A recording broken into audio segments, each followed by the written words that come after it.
Jambo kwa wote, kwa majina naitwa Mami.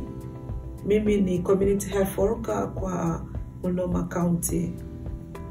Lishe ya kitamaduni mara nyingi hujumulisha vyakula kamili ambavyo vina afya nyingi kama mboga, maharagwe, kunde na proteini zilizokonda. Proteini zilizokonda kwa mfano samaki, kuku, hazina mafuta mengi. Vyakula vya kiasili vina sukari kidogo na mafuta yasiyofaa. Zinapoliwa mara kwa mara, zinaweza kusaidia kupunguza hatari ya magonjwa ya sugu kama vile kisukari cha aina ya pili ama ugonjwa wa moyo.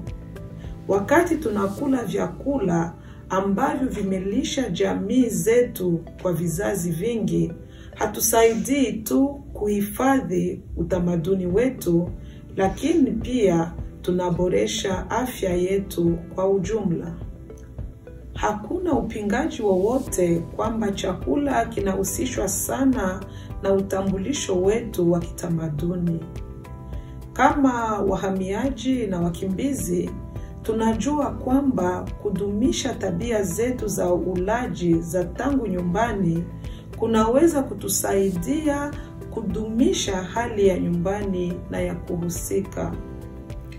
Kushiriki milo inayojulikana kama vile samaki, mboga na ugali ama viazi kunaweza hata kusaidia kupunguza msongo wa mawazo, kurahisisha mpito kuelekea maisha mapya na kuimarisha hali njema ya kihisia.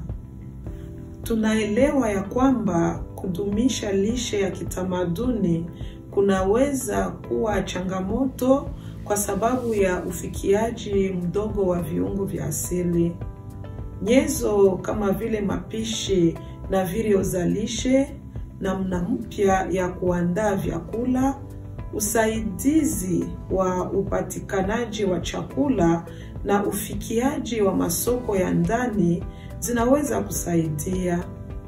Jambo moja ninalopenda kufanya ni kununua katika masoko ambazo zina vyakula vya Afrika kama vile Mingala, Mama Pauline, Makano African Market, Caribbean Spice Store, Fubon Shopping Center na Kawaida, ili kupata nyama, kuku au samaki safi na kununua viungo na mboga zetu za kitamaduni.